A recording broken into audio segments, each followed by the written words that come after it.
it's time to sit back and relax with your favorite drink. And listen.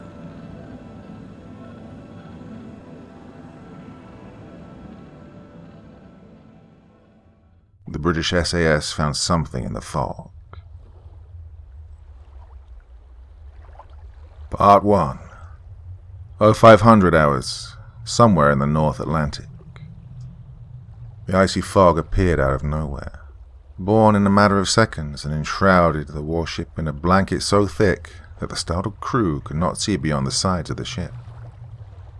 Still, it wasn't the suffocating fog which set off the warning horns and called to battle stations aboard the destroyer. Not that the crew could hear them above the inexplicable sound steadily growing louder in intensity, seeming to rise from the ocean itself. The sonar technician was on her knees, headphones tossed aside, her hands pressed on her ears as she screamed in agony. Yet none of her shipmates could hear her. No one heard her warning that something large was rapidly ascending from the ocean just before she threw off her headphones, as more of her shipmates fell screaming to the deck, blood streaming from eyes squeezed shut and ears pressed closed by shaking hands. None of the unfortunate crew of the warship saw the giant black mass rise from beneath the waves as the intense, throbbing noise became fatal. Whitehall, London, England. "How the bloody hell does a Royal Navy destroyer simply vanish?" roared Admiral Sir Anthony David Radabar, the British Royal Navy's first Sea Lord. The highest-ranking officer of the naval service, Admiral Radabar was a tall, pale and lanky man in his mid-50s, with a receding light brown hairline and piercing blue eyes set above a hawk-like nose. "Either the HMS Northumberland sank or she didn't. But don't tell me she just bloody fucking vanished with all 180 hands on board." The HMS Northumberland was a Royal Navy Type 23 frigate used primarily for ASW or anti-submarine warfare, which operated out of HMNB Devonport. Fresh from 6 months in dry dock for repairs and refitting, the Northumberland was on a routine patrol in the North Atlantic when, less than 24 hours ago, Naval Command Headquarters, as well as the UK Military Joint Forces Headquarters, reported that the Northumberland had gone missing. Only 6 hours after the report that all communications had been lost with the frigate, the British Royal Navy, as well as Allied Maritime Command from the NATO Regional Command, began rushing warships and search aircraft to the last known position of the ship. Admiral Sir Radabar glared around the ornate conference room filled with his assembled fleet admirals, vice admirals, intelligence officers, and operations specialists. Looking to his young chief intelligence officer, Radabar barked, "Commander Hollingsworth, what's the latest intel that we have on the situation in the North Atlantic?" "Sir," said Commander Hollingworth as she stood and cleared her throat, "our latest intel shows that the HMS Northumberland's last position was 46 degrees 39'22 north by 16 degrees 01'54 west, approximately 1,000 kilometers southwest of Portsmouth. The carrier HMS Prince of Wales and her escorts have arrived on station as of 10 hours ago and have initiated search and rescue operations. Additionally, naval ships from Spain, Portugal and France are also assisting in the search, but as of an hour ago, none of our search assets have recovered any sign of the Northumberland. We are also aware that the Northumberland reported that she had begun picking up sonar contacts with a submarine, suspected to be one of the new Russian Lada-class attack submarines, shortly before it went missing." "Sir," spoke up one of Radabar's fleet admirals, "we know that the Americans have assets in the area. The carrier USS Harry S. Truman and her battle group, for instance, is coming to participate in the annual NATO Joint Forces training scheduled to start next week. Washington hasn't yet called to offer assistance, but I'm sure if we ask." "The Americans," said Admiral Radabar in complete disgust. "The focus of their new administration now seems to be pleasing the Chinese. The Yanks may help, but their new president will surely have to ask China's permission first, and after their humiliation in Afghanistan, neither I nor Parliament are in any mood to trust America's claims of always standing with her allies. Not after they absolutely refused our repeated requests to assist in pulling British citizens out of Kabul. I'm afraid that Britain stands alone here. Admiralty Building, St. Petersburg, Russia. How the devil did we lose contact with the B-586 Kronstadt? A submarine doesn't simply vanish, yelled a livid Admiral Nikolai Yevmenovich to the assembled high-ranking staff officers gathered inside the ornate conference room of the Admiralty Building. Admiral Yevmenovich was a barrel-chested man with a square jaw, close-set eyes, and close-cropped grey hair. Either she sank, or she didn't. The Kronstadt, designated B-586, was the newest Lada-class attack submarine for the Russian Navy. Newly completed and fresh from sea trials, her first mission was to sneak into the North Atlantic and keep tabs on the upcoming US and NATO Joint Forces naval exercises.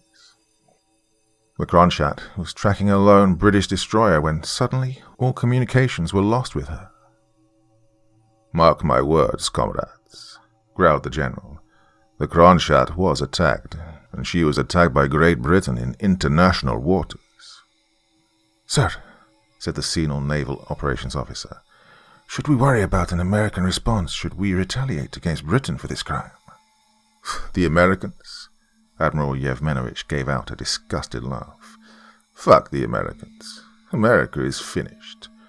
After their new president retreated from Afghanistan and surrendered Bagram to the Chinese, the new American administration has proven to be nothing but lapdogs to these Chinese. America is weak, embarrassed, and in retreat. In fact, the Chinese propaganda minister has the entire American military searching like fools for white supremacists and right-wing extremists everywhere within their ranks, instead of preparing to defend against external threats. The American military is done. A wet-paper tiger bereft of the backbone and heart to defend themselves, much less their allies. Gentlemen, it was Great Britain who sank the Kronstadt, and right now, the British are alone and vulnerable." An aide with a shocked expression on her face silently entered the room and circled the table until she reached the Russian chief of naval intelligence. Handing him a file folder, she whispered something into his ear. Immediately the same shocked expression appeared on his face as he opened up the file folder and read the top-secret memo. Standing up, the intelligence officer announced, "Admiral Yevmenovich, sir, our satellites have located the Kronstadt. My God, sir, they found her on..." Whitehall, London, England. "What?" shouted Admiral Sir Radabar, looking with disbelief as Commander Hollingsworth read the top-secret document which he'd just been handed. "That's correct, sir," said Hollingsworth. "The transmission states that the HMS Northumberland has been located at 65 degrees, 3376 north, 18 degrees, 1646 west. Those coordinates lead to Mount Curling, part of a mountain range in northern Iceland." "What the hell is going on?" said Radabar, reading the memo for himself. Then, nodding to himself after verifying that his young intelligence officer hadn't gone completely insane, Admiral Radabar said in a softer tone, "Patch me through to the Minister of Defense and the Chief of the General Staff. I'm pretty sure that the lads stationed in Sterling Lines will soon be getting a call." Headquarters, 22 Special Air Service Regiment, SAS, Sterling Lines, Herefordshire. "Oi, Kelly, what the bloody hell are you listening to?" The muscular black SAS sergeant slowly lowered the bar into its cradle and sat up from the weightlifting bench. Although he'd been pressing weights for nearly 30 minutes straight, gradually increasing the weight plates on the bar from 150 to 350 pounds, Sergeant Mohammed Hassan had barely broken a sweat. Next to Sergeant Hassan, in 19 Troop's very well-appointed gym, a young white SAS Lance Corporal named Sawyer Kelly was doing pull-ups while wearing his 40-pound ballistic vest and body armor. He'd done at least a dozen before he noticed Sergeant Hassan was sitting up at the weight bench and yelling at him. Immediately, Lance Corporal Kelly jumped down from the pool bars and removed his headphones, the noise coming from them so loud that Corporal Babu and Lance Corporal Mobley could hear them across the gym where they were doing 500-pound leg presses. "Oh, I'm sorry, Sergeant," said Lance Corporal Kelly, breathing heavily. "Did you say something?" "Yes, Lance Corporal, I did," said Sergeant Hassan in his deep Nigerian voice. "I said, what the bloody hell is that damn noise you're listening to?" "Oh, this," smiled Kelly. "It's Lil Pump. He's a mumble rap artist, Sergeant." "He's a what?" Mumble rap artist, Sergeant," said Kelly, offering the headphones to Hassan. "Care for a listen?"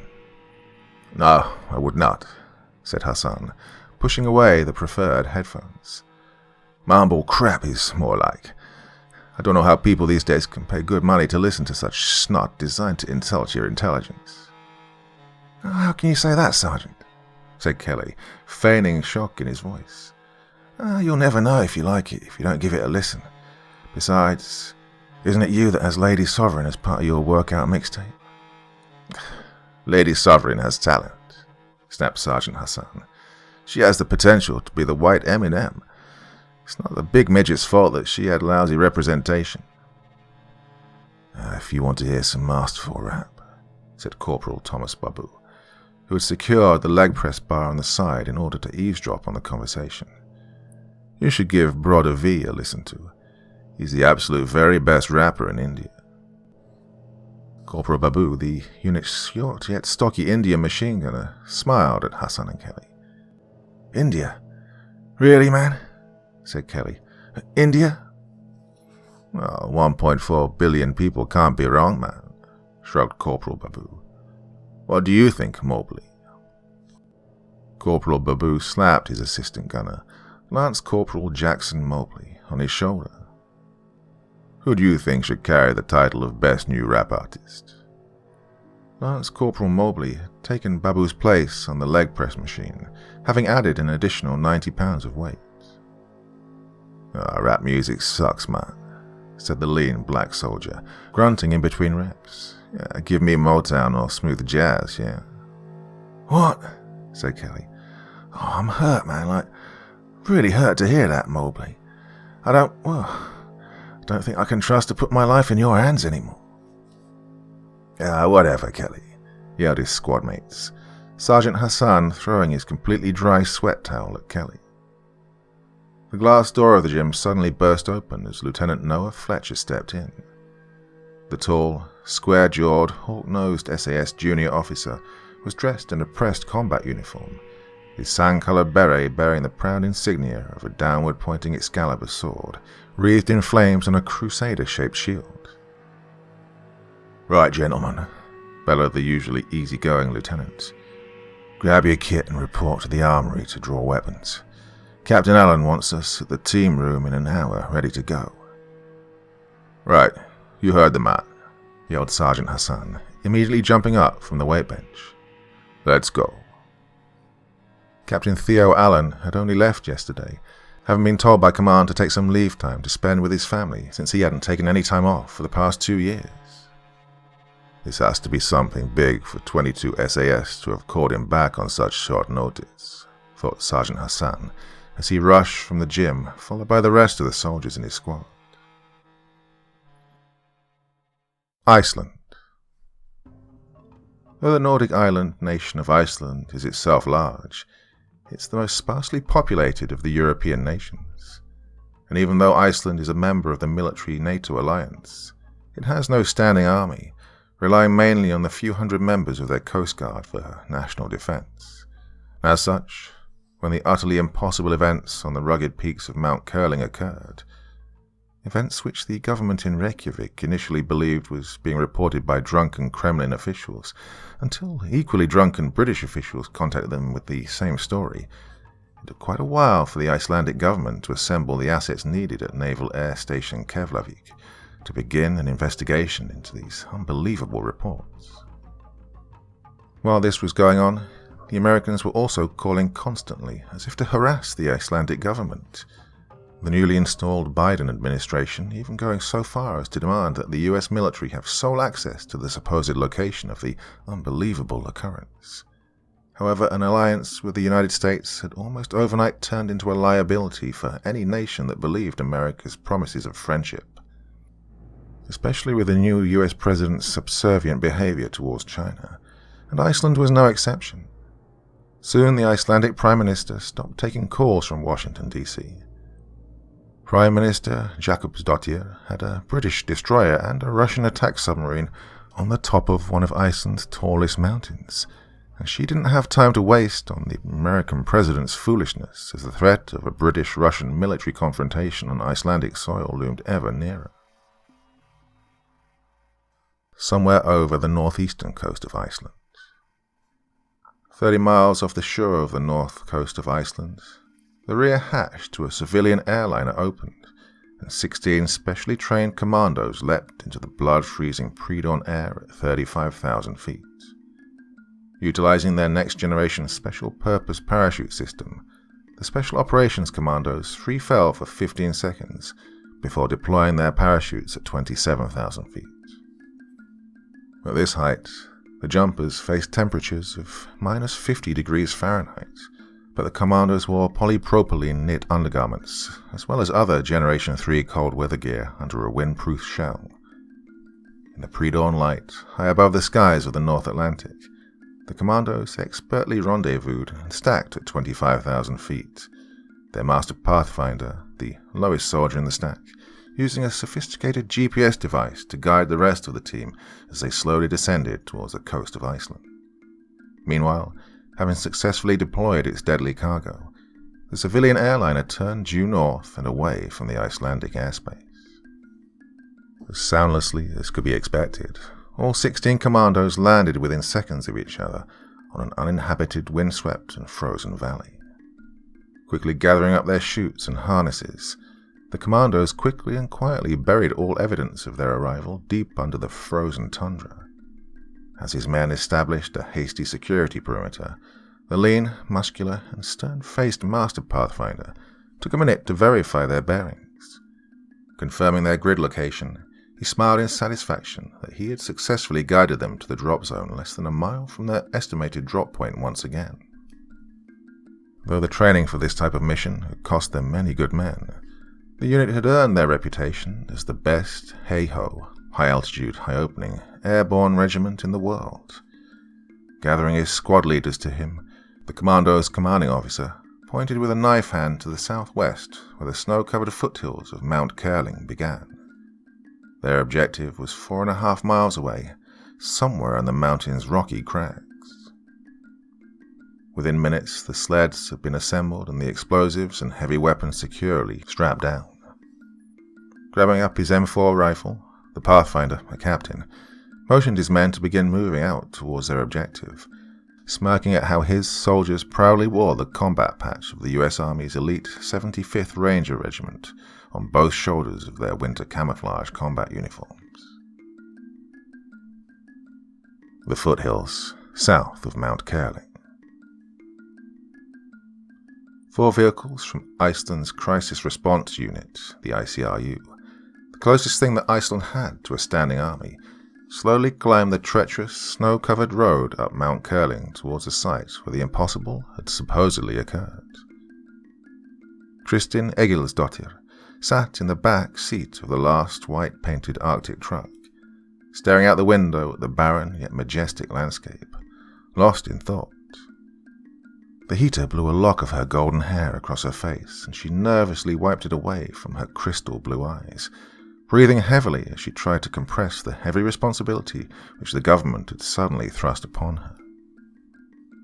Kristin worked for Iceland's Nuclear Energy Agency, or rather, she was an assistant to Professor Olafsson.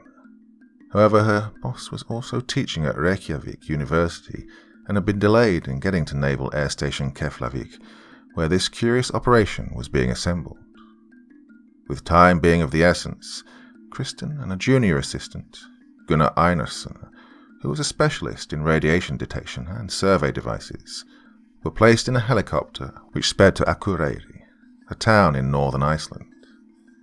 a man wearing a military uniform and carrying a military-style rifle, met Kristin and Gunnar at the small airport and hurriedly escorted them to 4 white-painted vehicles, where a unit of the ICRU and a team from the Viking Squad, Iceland's elite counter-terrorism force, had already assembled.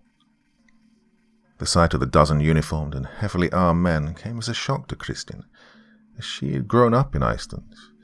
In her 25 years living in a country with almost no military at all, she had never seen such an assemblage of heavily armed, uniformed men except in Hollywood war movies. The uniformed man, who introduced himself as Captain Bjornsson of the ICRU, apologized for the abrupt call by the government for them to come here, explaining that Professor Olafsson would be brought up as soon as was possible. But for now, the situation was critical, and Kristin's knowledge of nuclear energy and Gunnar's use of radiation detection equipment would be vital for the coming mission. Kristin's head was still spinning from the rush of events. She'd been fast asleep in her apartment near Reykjavik University when she got the call at 3 a.m. that morning to be at Naval Air Station Keflavik by 7 a.m., prepared to spend several days in the mountains. It was near noon when they finally landed at Akureyri, and Kristin quickly forgot her hunger and rumbling stomach when she saw all the uniformed men and military-style weapons and trucks. "Captain Bjornsson," asked Kristin, "why are we here? I don't understand why the military would need people like me and Gunnar." Iceland prided itself in relying almost exclusively on renewable energy such as hydro and geothermal power. Iceland had no nuclear power plants and no nuclear weapons, so there was not much need for experts in nuclear energy or radiation detection specialists, except for scientific research. "Was there an accident?" continued Kristin. "Did a satellite crash on the mountain, or perhaps a foreign military aircraft?" Something like that, Miss Egilsdottir," replied Captain Bjornsson over his shoulder as he led the 2 scientists to their assigned vehicles. He directed Gunnar to place his equipment in the lead vehicle, while directing Kristin to take her bag to the last vehicle. As Gunnar made his way to the Arctic truck at the front of the convoy, Captain Bjornsson turned to Kristin. "Again, miss, I apologize for the rush, but I'm afraid that we are in somewhat of a race. It will be a few hours' drive until we reach our destination. We've packed a meal in your truck for you. Remember, you ought to tell no one what you have seen or what you have done when we get back from where we're going. It will cause unimaginable problems if word got out." "But Captain," persisted Kristin, "I still have no idea what we're looking for. Obviously it has something to do with nuclear energy, otherwise you wouldn't have called for Professor Olafsson and me. I don't know how I can be of help if I have no idea what I'm dealing with." A grim look came over Captain Bjornsson's face. "To tell you the truth, Miss Egilsdottir, neither do I. Nor does anyone else here know what we are dealing with. The report I got was just too incredible to believe. That's why I'll be in the lead vehicle, because I want to see it for myself, assuming that we're the first to get there. That's also why I need Gunnar up front with me. He'll be taking constant radiological readings to ensure that the way forward is safe for us." "And the armed men?" asked Kristin. "Why do we need them?" "Insurance," said Captain Bjornsson, watching as the 8 armed men of the Icelandic Crisis Response Unit and the 4 elite anti-terrorist operatives from Viking Squad mounted on the 2 trucks in the middle of the convoy, the ICRU men mounting an MG3 machine gun in the open top of the front transport truck. Insurance in case the way forward is not safe for us. Captain Bjornsson walked away towards the lead vehicle, leaving a bewildered Kristin behind. A chill ran up her spine as she walked towards the last vehicle in the convoy, but it wasn't because of the cold wind which blew up from the south. Kristin climbed into the surprisingly spacious back seat and found that she shared the truck with 2 other young ICRU men, the lower ranking of the 2 being the driver. In minutes, Captain Bjornsson came over the radio, signaling the 4 vehicles to move out of the airport and head southwest towards Mount Curling. The young man sitting in the passenger seat welcomed Kristin with a big smile. reaching over and handing her a cardboard box and a cold bottle of applesin. Kristin thanked him, opening the box to find a sandwich made of smoked salmon, Greek yogurt, and very thinly sliced apple between rye bread, along with packs of assorted jams, crackers, and chocolates. Her grumbling stomach reminded her that she hadn't eaten since the night before, and she gratefully munched on the military rations for a few minutes before striking up a conversation with the two other occupants. "I'm just as in the dark as you are, ma'am," said the young man in the passenger seat, a corporal who introduced himself as Alvar. "In fact, ma'am," said Private Logie, the driver, "we were sort of hoping that you might be able to shed some light on what we were looking for. Having a nuclear specialist with us lends an air of the ominous to this trip." "I'm afraid I don't have any answers either. And please, call me Kristin." She took a sip of her orange soda. "Your Captain Bjornsson was rather vague when he talked to me about why I was here." Yeah, that is strange," agreed Alvar. "He's usually far more open and transparent with us. We don't usually wear combat uniforms, much less carry weapons. But this morning he ordered us into uniforms and ordered the armory to be opened and weapons and ammunition passed out. When Sergeant Hreinesson asked why we were doing such a thing, Captain Bjornsson said simply that we should be ready for a fight if the time comes." "I see," said Kristin, all of a sudden losing her appetite. "I heard we're going into the mountains to look for a ship," said Logie. "A ship?" yelped Kristin. "Like a spaceship? Could it be possible? I don't think so." "Maybe," said Logie. "These are crazy times. You heard that the Swedes found the Millennium Falcon at the bottom of the Baltic Sea, right?" "No," answered Kristin. "Well, they found something shaped like the Millennium Falcon at the bottom of the ocean. It wasn't the actual spaceship. I heard rumors that the Chinese stole it right out from under the Swedes' noses," said Logie. "Then American Navy SEALs stole it from them when the Chinese tried to bring it back to China. So the Chinese bombed the Navy SEALs, which accidentally caused a volcano to erupt right under one of their artificial reefs in the South China Sea." "Where do you idiot privates get all your bullshit rumors?" said Alvar, punching Logie in the shoulder. "You were a private once, Alvar," said Logie. "Didn't you hear your own share of bullshit rumors?" Yes, I did," replied Alvar. "But then I learned to pull my head out of my ass, and that's why I'm a corporal now." "Now your ass is on your head," laughed Logie. "That's Mr. Corporal, sir, to you, Private," returned Alvar, laughing light-heartedly. What if Captain Bjornsson meant we were looking for a real ship instead of a spaceship?" mused Kristin. "How could a real ship end up on the mountain?" asked Alvar. "I'd sooner believe Logie's bullshit crash spaceship theory." "No," said Logie. "We could be looking for an actual ship. Hey, ever hear of the Philadelphia experiment, when the Americans tried to transport one of their ships from one port to another? Well, the story had it that they secretly teleported one of their destroyers from Philadelphia, and it reappeared in another port with the crew having gone insane or found fused to the bulkhead." "Oh, that's terrible," said Kristin. "That's bullshit," added Alvar.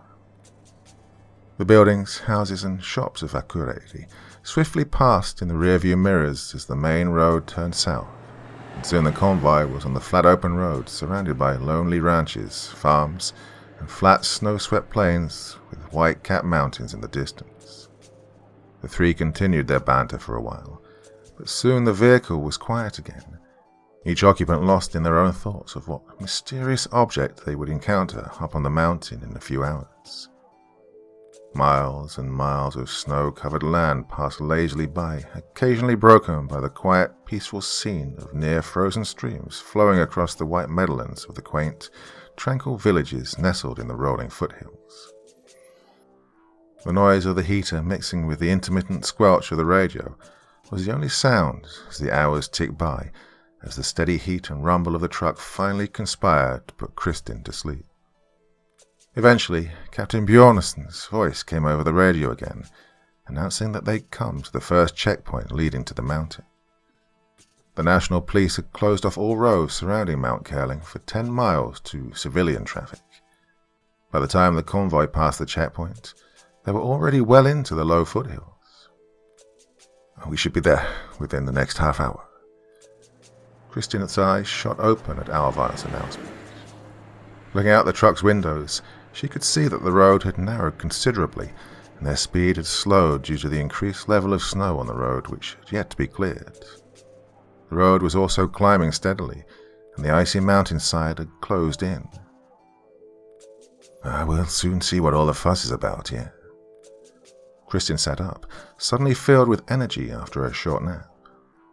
Well, it seems that we've won the race then. What's that? Said Logie. Captain Bjornsson said that we were in some type of race to get there, answered Christian. The question is, who were we racing against? I wouldn't know, said Logie. Like I said, it's very unlike the captain to be so cryptic.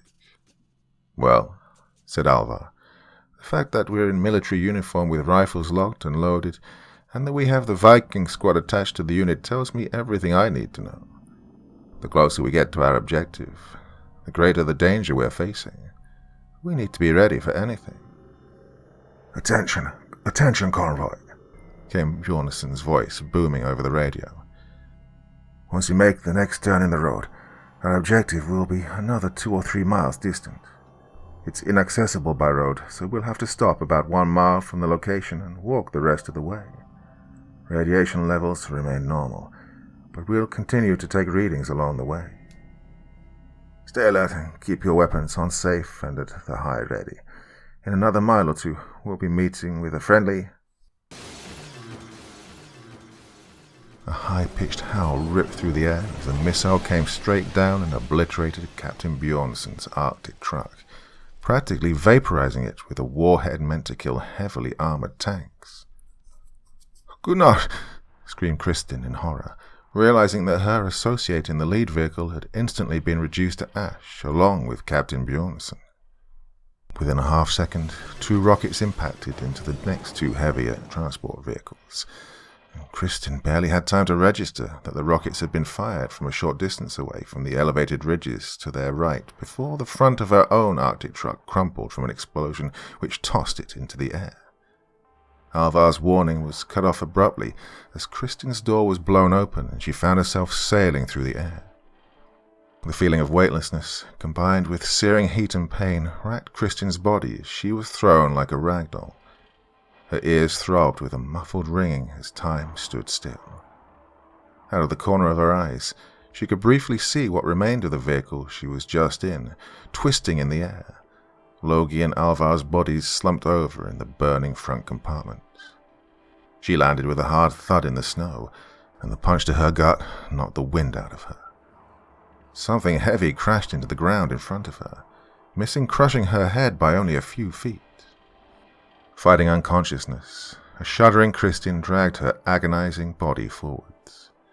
The blown-out front tire and wrecked front axle of the truck was laying in front of her where it came to rest. Weakly peering over the wreckage, she caught a glimpse of the carnage playing out in front of her.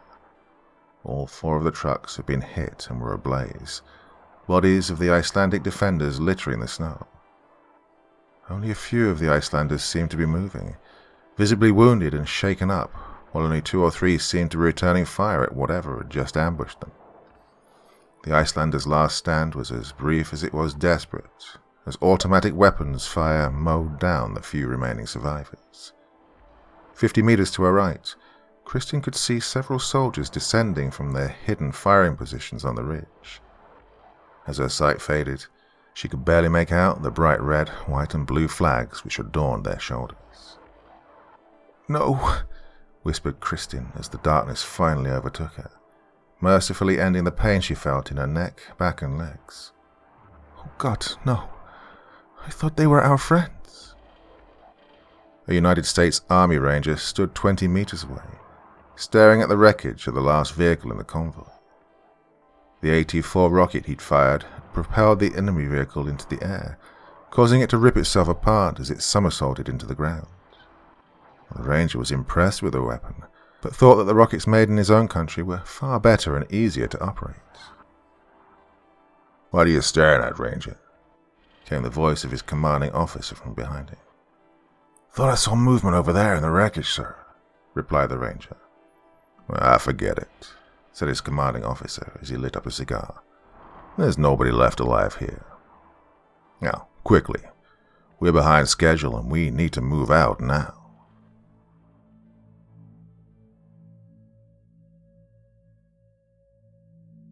Part 2. "Doc, get over here. We've got a survivor." Staff Sergeant Jacob Kanumba frantically began wiping snow off the body of the pale young lady he discovered lying in the snow behind the burning wheel and axle, looking for any obvious wounds and injuries. "What you got, Jake?" said Captain Allen as he and the team's medic, Sergeant Ratliff, ran to the black senior sergeant's side. "Shit. She's lost a lot of blood. Doc, can you help her?"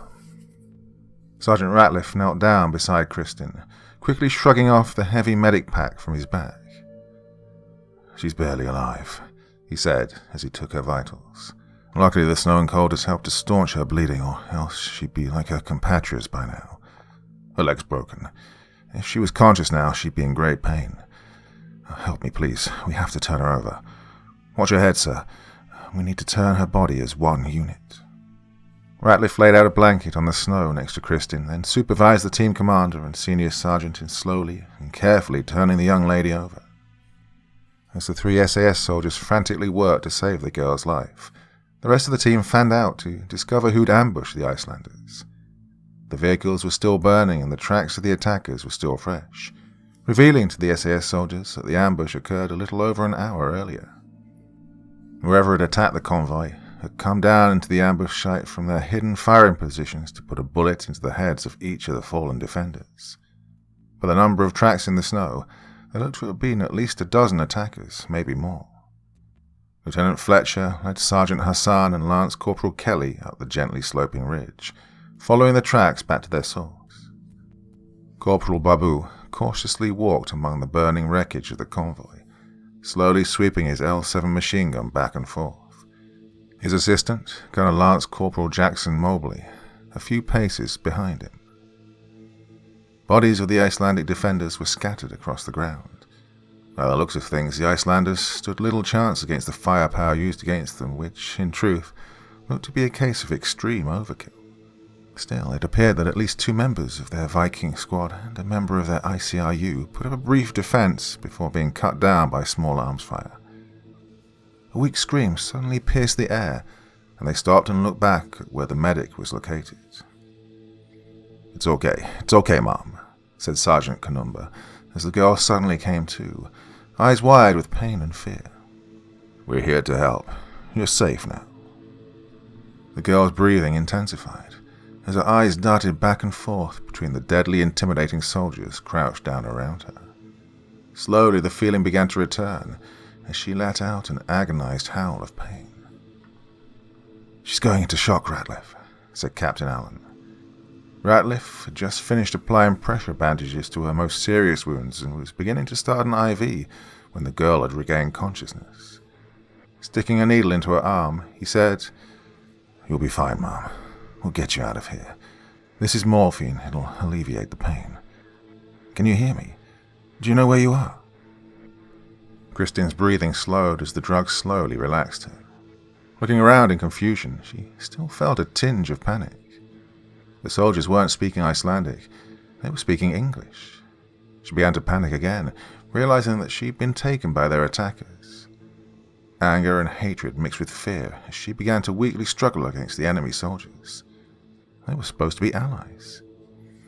"Please, Mom," said Sergeant Kanumba. "Our medic is trying to help you. He can't put the IV in if you keep struggling."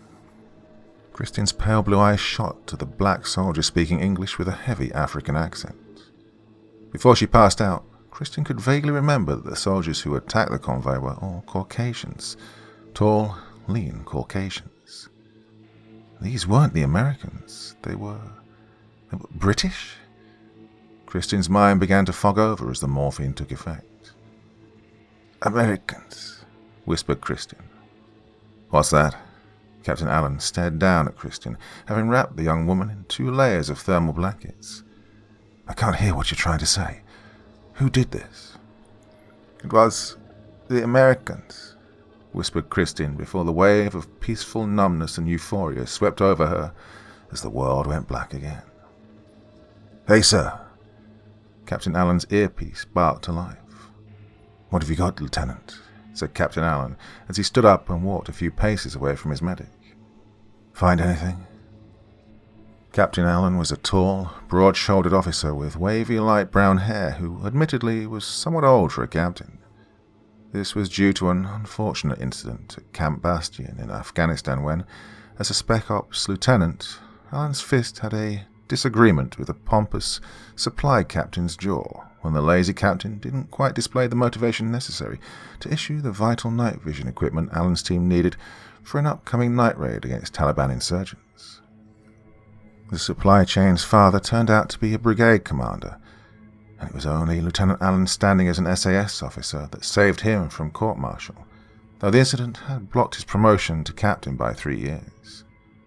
Far from being bitter about the incident, Captain Allen found out that it was rather a blessing, as he'd since never had to bother with supply chain bullshit bureaucracy before a vital mission, else the offending supply officer found himself with a broken nose. "We found the ambush site on the slightly elevated ridge 150 meters due east of your position," replied Lieutenant Fletcher. "Classic L-shaped ambush. Several spent shell casings on the ground, 556 and 762 NATO. 3 discarded A-24 launchers and a launcher from a Javelin and, sir, the markings are in English." Captain Allen looked back at the girl. She said they were Americans, he thought. They couldn't have made it any more obvious that they were Americans if they'd left behind NFL football jerseys, empty cans of light beer, and country music CDs scattered across the snow.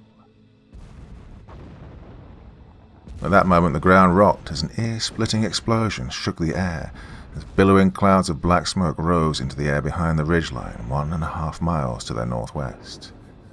The blast was so powerful that it caused sheets of ice and snow to tumble down steep mountain slopes, causing most of the stunned SAS soldiers to lose their balance as the ground shifted under their feet. The 16 Army Rangers were on the southern slopes of Mount Curling, having successfully completed their assigned mission and extracted all of the data they were looking for. Despite the not unexpected run-in with the meager Icelandic paramilitary group, the commandos had completed their task well ahead of schedule and were now on their way to rendezvous at a small secluded farmstead at the base of the mountain, operated by friendly operatives. There the Rangers would exchange their weapons and uniforms for civilian clothing and passports out of Iceland and back to their native country. The blanket of snow on the ground gradually became thinner as the commandos descended from the mountain, the target's safehouse now less than a mile distant behind the next low foothill. The Ranger captain was taking the point position, leading his men in a single column down the mountain. The land around him was almost surreal, beautiful, expansive and seemingly untouched by human hands, save for a few narrow roads visible in the distance. And aside from a few flocks of sheep and the curiously small Icelandic horses grazing in meadows of patched snow, there seemed to be no other sign of humans for miles around.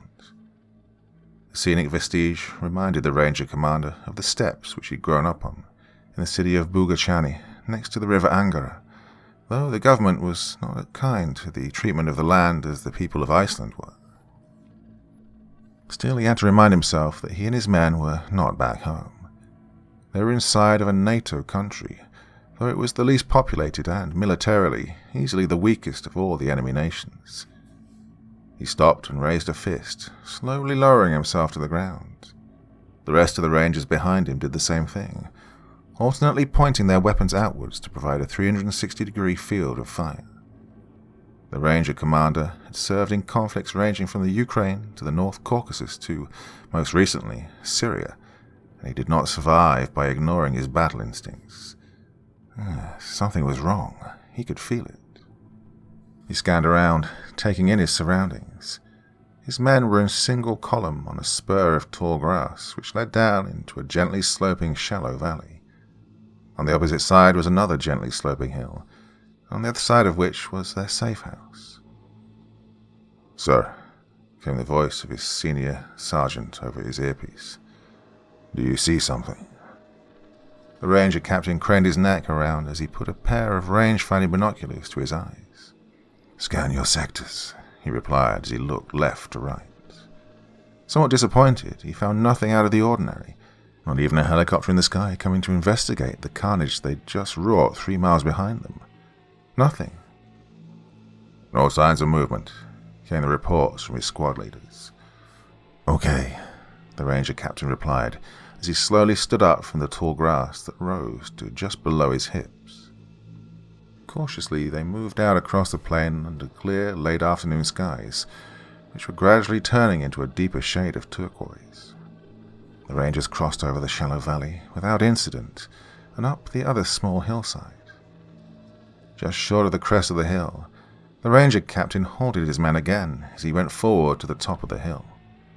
The hilltop was devoid of any foliage, so he hunkered down on the snow-packed grey granite, looking down at the safehouse, which was now only 200 meters away in a sloping meadow below him, where the lush grass mixed with more patches of snow. Around him, all was quiet, as if the scene was simply a painting of a lonely farmstead. If anything was observing us, thought the ranger, it was the sheep. Lighting up his cigar again, he whispered into his earpiece, "It's clear. Move out." The sound of an L-129 battle rifle spat out in the distance from behind him, followed in quick succession by 3 more shots. This was intermingled by the heavy rattle of an L-7 general-purpose machine gun and the pop-pop-pop of the L-119 assault rifles as small armed rounds struck the ranger column from an elevated position behind them. Both of the ranger team's automatic weapons gunners spun around to return fire at their attackers, but one found himself on the receiving end of a grenade fired from a 40mm grenade launcher. The ranger disappeared in a cloud of black smoke and shrapnel before he could fire a well-aimed burst from his weapon. The other ranger squad automatic weapon gunner was able to direct several bursts towards where he believed the attack was coming from. However, the rangers were on an upward slope, while their attackers were at a slightly higher elevation behind them across the shallow valley. This put the rangers at a disadvantage, as the only way they could get out of the kill box was to climb their way upwards while firing at the enemy behind them on the higher slope. If the rangers could make it to the top of the hill, they could then take cover behind the rocks and fire down on their attackers. The rangers' 240 Bravo machine gun began barking, and the heavy rounds slammed into the ambushers' positions as the rest of the rangers bounded up the slope, teams alternately firing while other teams moved, thereby providing a constant stream of fire towards their unseen enemies. Still, until the rangers made it to the top of the hill, they were in a dangerously exposed position, and well-placed shots from L-129 battle rifles silenced the rangers' machine gun, while a burst of automatic weapons fire threw the ranger squad automatic weapons gunner sprawling to the ground as the round stitched across his chest. Still, the rangers didn't quit fighting, even despite losing all of their automatic weapons. In fact, the rangers were succeeding in increasing their return fire against the enemy positions on the hill behind and above them. It was quickly becoming apparent that the rangers, although they were at a disadvantage due to the terrain, had an almost 2-to-1 numerical advantage over their ambushers. One ranger launched a 40mm grenade towards the position where he suspected the enemy had emplaced their machine gun, and after the grenade exploded, the enemy machine gun went silent. However, that ranger grenadier and another ranger beside him were themselves engaged by an enemy grenadier, the well-placed high-explosive round impacting between them and blowing them both to pieces. By now, the first 2 rangers had gained the opposite hilltop and were in the process of taking up firing positions when enemy small arms fire struck them both at the base of their spines, toppling them over the other side. Still, without the enemy machine gun to support them, the remaining US Army Rangers had managed to gain fire superiority over their ambushers. Having managed to valiantly fight their way to the top of the hill, the Rangers would now be able to fire down on their attackers. Just as the tide of the battle had shifted into the Rangers' favor, the enemy machine gun suddenly began barking again, sending dozens of rounds into the remaining US Army Rangers who had just crested the hill. Into this chaotic mayhem, another 40mm high-explosive grenade fell in the midst of the Rangers' position. Then another round fell. Then another. Then another. The whole time, the enemy machine gun swept fingers of deadly accurate fire back and forth across the top of the hill. Soon it became clear that nothing could have survived where the Rangers had made their final stand. "Ceasefire!" yelled Captain Allen. "Ceasefire! Medic, we have people that need attention here." Several minutes later, Captain Allen, Sergeant Hassan, and Lance Corporal Kelly were on the opposite hilltop looking down at the bodies of the half-dozen dead men wearing US Army Ranger combat uniforms who'd made it to the top of the hill. "Oh, they really went out of their way to make it look like they were Americans to the untrained eye," said Captain Allen. "But on a mission like this, real Army Rangers would never wear the patch of the 75th Regiment, much less a big, bright red, white and blue national flag on their shoulder." "So, they aren't Rangers then?" asked Lance Corporal Kelly with an exhausted but relieved sigh. "No, they aren't Rangers," said Captain Allen. "They're Russian Spetsnaz. Look at the cigar that the officer was smoking.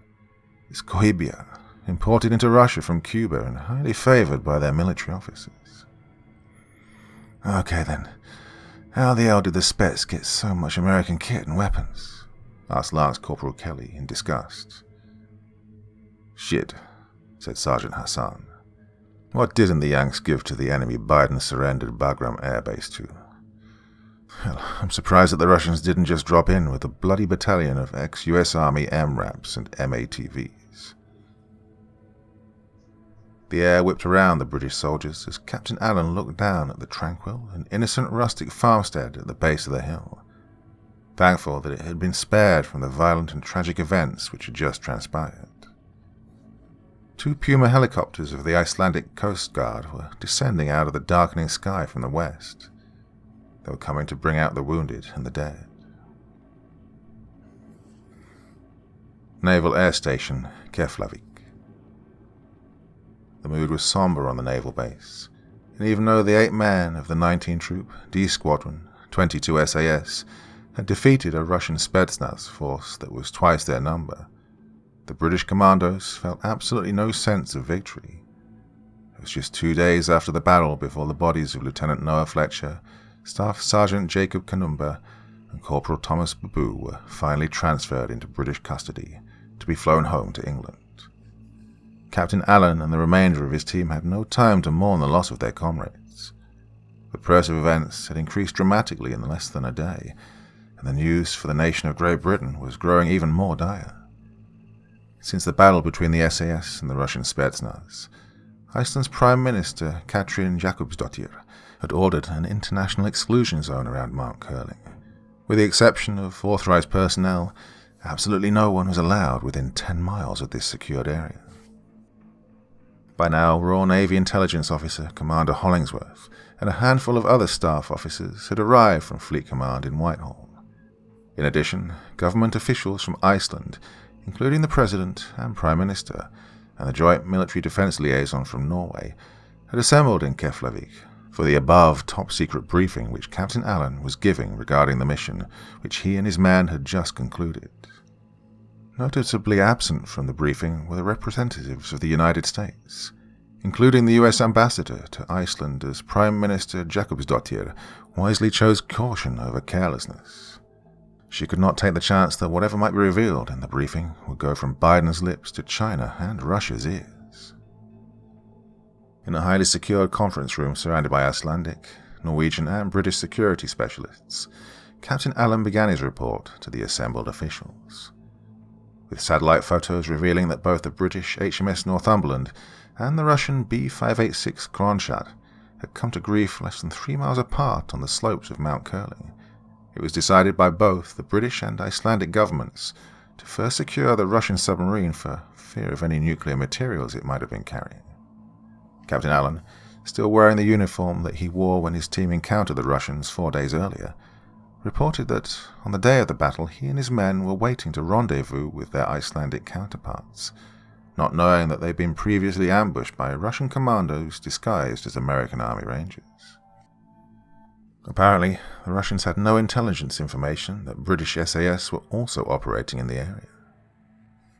When the Icelandic convoy failed to appear at the designated time, and having lost all radio communications with them, Captain Allen took his team to investigate, ultimately arriving at the carnage of the ambush site an hour after it had occurred. They discovered one survivor, the nuclear research assistant Kristín Egilsdóttir, who managed to inform the SAS team that their attackers were Americans due to their bright national flag patches that they were wearing on their uniforms. Immediately suspecting that the attackers were Russian Spets, Captain Allen ordered his men to move out in pursuit, just moments before the Russians blew the remains of their submarine. Unfortunately, despite their best efforts to save her, young Miss Egilsdóttir had slipped into a coma while in the medevac helicopter transporting her to the nearest hospital. The British caught up to the Spets commandos as they were making their way down from the mountain, their mission to destroy what remained of the Kronstadt completed. However, instead of immediately engaging the Russians, Captain Allen decided to follow behind them as he gathered more tactical data on who he was facing. The British were outnumbered, and Captain Allen wisely waited until the terrain favoured his team before acting. That opportunity occurred when the Russians descended into a shallow valley and began their gradual climb up the opposite slope. Now on an elevated firing position, and knowing that the Russians would have to climb while defending, Allen ordered his men into a hasty ambush and began the combat engagement. The battle cost the SAS commandos the team executive officer, Lieutenant Fletcher, the team's senior NCO staff sergeant, Kanumba, and the team's machine gunner, Corporal Babu. After a grenade killed Corporal Babu, wounded Lance Corporal Mobley, the assistant gunner, painfully took up the machine gun and began engaging the last of the Russians before they reached the safety of the crest on the opposite hilltop, as Kelly launched round after round of rifle grenades into the retreating Russians, until Captain Allen called a ceasefire. There were at least 4 wounded Russians still clinging to life, but they chose to end their own lives before the SAS could get to them. Curiously, Captain Allen's team found nothing intelligence-worthy on the dead bodies of the Russian commandos. No launch codes, no secret data or storage hard drives. The SAS team found nothing about the Russians' new attack submarine that the Russians wouldn't want to fall into hostile hands. The only thing that the British found was a black metal box on the dead Russian officer, a box which Icelandic naval intelligence would later identify as a PCC sonar data signal storage device. Despite their losses, Captain Allen's team continued on their mission, including Lance Corporal Mobley, who refused to be medevaced out of the field. In spite of the painful shrapnel wounds on his back and right arm, Mobley insisted on carrying the team's L7 machine gun after the loss of Corporal Babu. The team eventually discovered the Russian submarine lying inverted and collapsed into the mountainside, broken up into several pieces as if it had been dropped from several thousand feet straight down. As expected, the SAS team found that the Russian commandos had attached explosives to all secret equipment aboard the wreckage, as well as all armament and torpedoes, and blew the entire thing to hell. Thankfully, that Larder-class attack submarine was conventionally powered and carried only conventional weapons, meaning it had no nuclear materials aboard. Frozen body parts and pieces of the crew were also scattered across the landscape, though Captain Allen surmised that their bodies had remained relatively intact before the Russian Spets detonated the explosives. The identification tags of the dead crew had not been collected by the Spets commandos, which came as no surprise to Captain Allen. The Russian government still considered those who courageously pledged their lives to defend the motherland to be nothing more than nameless cannon fodder. Names easily forgotten except to those families whom Vladimir Putin would ascribe the title of hero in order to placate their grieving widows and mothers. After turning the sonar data storage device over to Icelandic Coast Guard Naval Intelligence, the British commandos were finally able to investigate the wreckage of the Royal Navy destroyer. It was 2 days after the battle, and a small contingent of British Royal Marines and Icelandic police had secured the base of the mountain, allowing Captain Allen, Hassan, Ratliff, and Kelly, now accompanied by Commander Hollingsworth, who had arrived with the Royal Marines, to be able to go back up the mountain. As this part of the mountain had been judged to be too steep for helicopter insertion, they would again have to drive up the snow-covered roads using a borrowed Marine Land Rover. Going with them in another truck were Icelandic medical and forensic examiners, while a squad of British Marine escorts brought up the rear in another Land Rover. It was about an hour's drive until the small convoy reached the point in the road where they would have to dismount from the trucks and hike the rest of the way. After another 30-minute climb up the mostly rocky slopes, the group finally reached the place where the British destroyer had come to rest. What remained of the HMS Northumberland hardly resembled a ship at all. It had crashed down on its starboard side at the top of a ridgeline, a third of the destroyer's aft end then breaking away and falling an additional 100 feet into a ravine. What remained of the ship was broken apart into several smaller pieces, its hull ripped and segmented, while the upper superstructure, radar masts and gun turret had separated from the rest of the destroyer and were tossed haphazardly about the mountainside. While the Marines secured a loose perimeter around the site, the forensic and medical examiners began the grim task of examining the bodies of the crew, whilst Captain Allen and the rest of his team began sifting through the wreckage in search of evidence of how this tragedy had occurred, and, specifically, the Northumberland's sonar signal storage device. When the group finally returned to Naval Station Keflavik, they found that the international news media had already been busy spinning their version of the incident to suit their own political narratives. Chinese President Xi Jinping joined Russian President Vladimir Putin in condemning Great Britain for their unprovoked attack, which had sunk the B-586 Kronstadt in the Atlantic, with all hands on board. The Chinese president even going so far as to accuse the United States of being complicit in the attacks, unless the American president made visible and open gestures to condemn and rebuke Britain for their criminal acts which could recklessly lead to a nuclear war. For his part, American President Joe Biden recalled the USS Harry S. Truman carrier battle group from the multinational NATO Joint Forces naval exercises and ordered all US ships to return to Naval Station Norfolk. On the same day, Biden authorized a transfer of $60 billion to Vladimir Putin to help Russia pay for their trans-European oil pipeline, claiming that his actions had been forced upon him by the political failures of the last American president. The American news media predictably painted the picture of a bold and decisive Joe Biden who was compelled to do what was necessary to prevent a nuclear war. For several days afterwards, the popular talking point with the White House press secretary and repeated ad infinitum with the American Democrat Party press corps was, "Retreat means victory."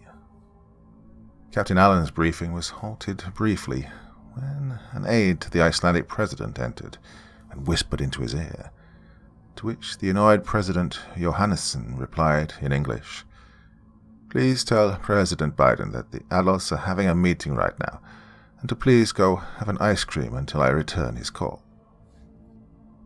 After President Johannesson nodded, Captain Allen continued his briefing, reporting that they spent another day at the site, collecting and identifying the bodies of the dead crew members, the startled medical examiners coming to the conclusion that the crew did not die from the fall, but they were already dead before the destroyer came to rest on the mountaintop. Having gathered all the data they were looking for, and after holding a memorial to the 180 courageous British souls who had served their nation with bravery and honor, the group finally descended from the mountain, their passage marked by several explosions as the PE-4, which Captain Allen's team attached to the ship's secret equipment, detonated. Captain Allen turned the briefing over to Commander Hollingsworth, and the attractive young naval intelligence officer stepped up to the elevated edge in the middle of the conference room and to a long metal table. Unlike Captain Allen, who was still in his battle dress, Captain Hollingsworth was wearing a sharp, tight-fitting black naval dress uniform of a naval officer. With her she carried a small metal black box and a cord which she placed on the table. Connecting the cord to two speakers mounted on metal poles behind her, Commander Hollingsworth introduced herself to her audience and said, "This is the data which Captain Allen and his team retrieved at great cost from both the Russian submarine and our naval destroyer. These are the sound recordings which both unfortunate vessels captured on their separate sonar data signal storage devices shortly before all contact was lost with them. We believe that what is recorded here is what caused the tragedy that befell the two vessels." Commander Hollingsworth reached into a pocket of her dress uniform and pulled out 2 white dominoes, which she placed on the table in front of her. What you are about to hear will not be overly loud, but out of an abundance of caution, I would ask that you all place the earplugs that we provided you with into your ears. She waited patiently as her audience did as she requested. Then, having placed her own earplugs in, Commander Hollingsworth turned to the black metal box. Suddenly, the small side door next to the podium swung open as Sergeant Hassan abruptly entered the conference room and quickly approached Captain Allen. "My apologies, ladies and gentlemen," announced the SAS sergeant before whispering something in Captain Allen's ear. The SAS commander turned to Commander Hollingsworth and simply nodded before inexplicably leaving with Sergeant Hassan. Somewhat confused, Hollingsworth nonetheless activated the power switch on the metal box and, at that moment, the course of human history inexorably changed.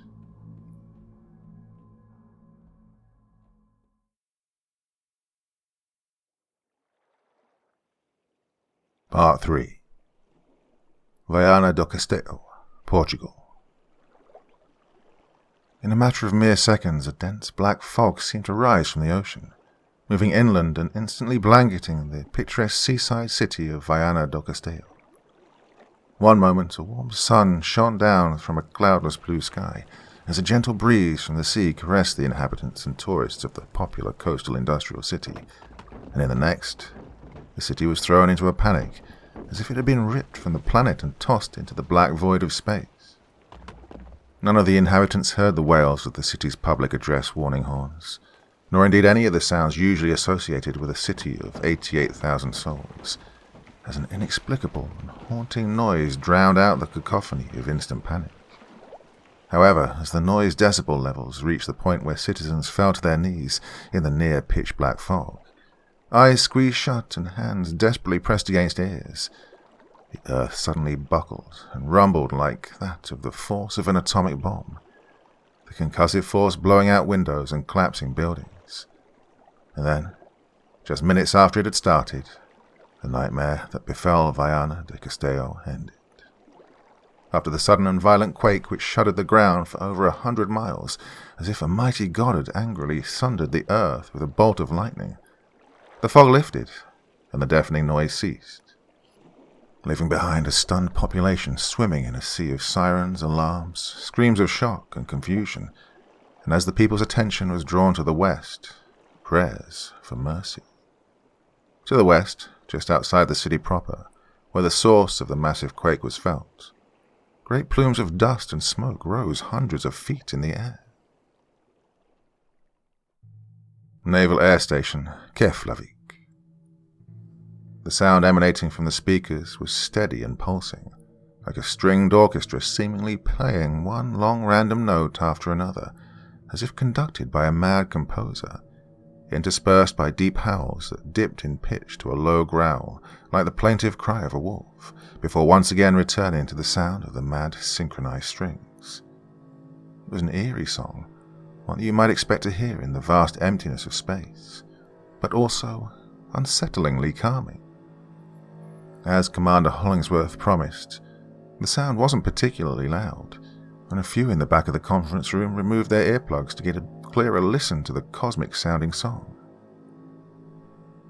These sound recordings are relatively unfocused, as they are being played over these speakers behind me, said Commander Hollingsworth, as she twisted the height adjustment knobs on the stands, lowering both speakers to the height of the table.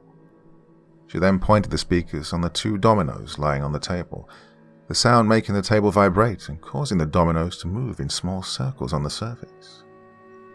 Here, the sound is being directly focused on the dominoes at 60 decibels, roughly the equivalent of a normal speaking voice. Each of these dominoes weighs 8 grams. Now, watch this, said Hollingsworth as she turned up the volume slightly. Prepare yourselves, please. The 2 dominoes shot straight up, hovering steadily and motionless 4 feet above the table. This is what happens at 63 decibels, continued Hollingsworth as she slowly turned the volume control knob. And this is what happens at 75 decibels, or about the volume of a vacuum cleaner. As the volume increased, the 2 dominoes shot straight into the ceiling and hung there as if struck by magnets, before falling again to hover 4 feet above the table, and then shooting up into the ceiling again. The dominoes continued doing this over and over again, yo-yoing up and down repeatedly until Hollingsworth finally shut power to the speakers, causing the 2 dominoes to finally fall with a clatter on the table. If the sound were directed straight down onto the 2 dominoes, they could theoretically continue going straight up into space, depending on how high the source of the sound was coming from, she continued. We believe that this phenomenon is exactly what befell the Northumberland and the Kronstadt. We know that sound at 150 decibels can stun a human, and 190 can cause death. We estimate that the decibels necessary for the mysterious sound to lift the 2 ships out of the Atlantic and drop them thousands of miles away had to be in excess of 500 decibels, and perhaps going as high as 700.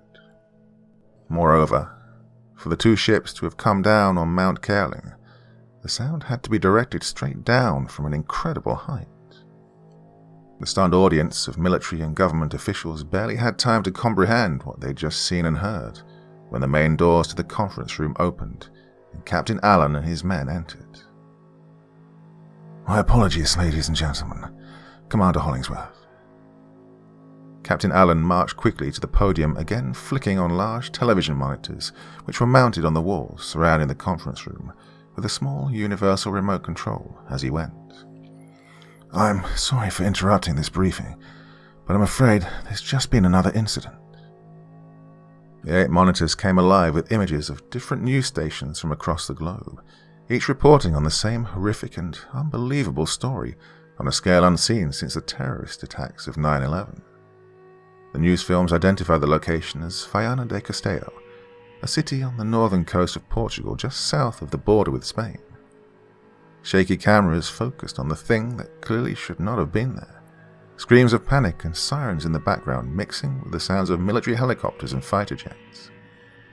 Standing in the middle of a half-mile-wide crater stood a monstrous, dripping, dark grey rock monolith, nearly 80 stories tall. Captain Allen turned to Commander Hollingsworth. We've been ordered to escort you back to England, he whispered.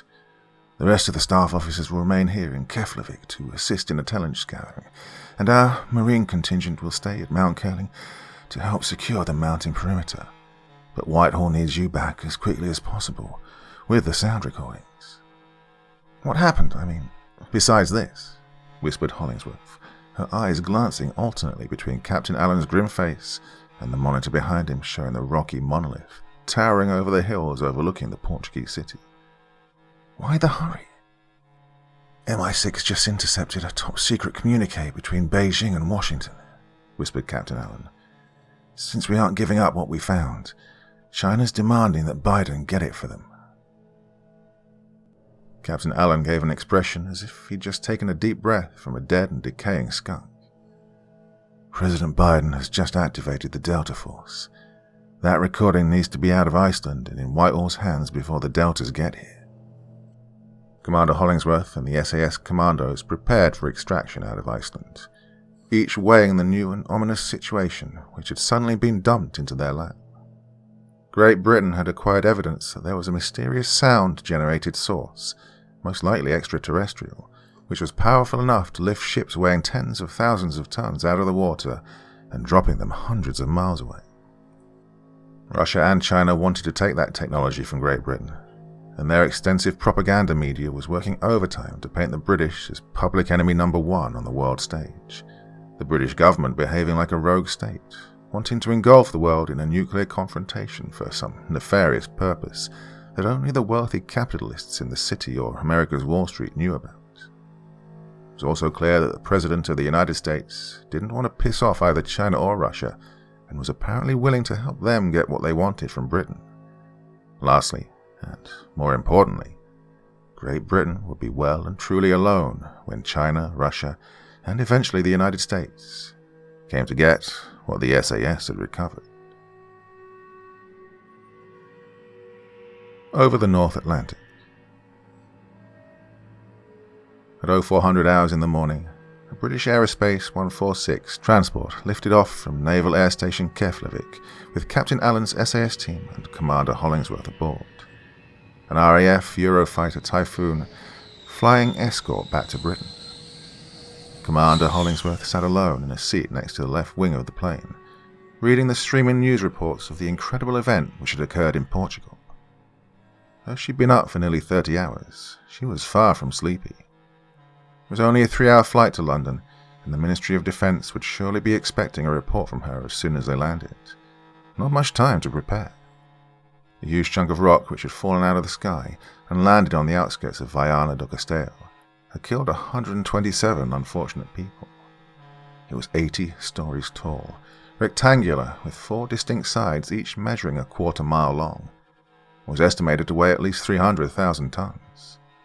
Seismic and sonar readings captured acoustic anomalies out in the Atlantic Ocean, indicating that the monolith did not fall from space, but was actually a section of the Earth's crust pulled straight up and out of the Atlantic fall. There were also reports that these events had been preceded by a thick, near opaque, black fog. Both the residents living near Mount Curling and the people living in Viana do Castelo reported experiencing that phenomenon. Hollingsworth knew that she was way out of her league with this, but the desire to get to the bottom of this phenomenon drove all feelings of fatigue from her body.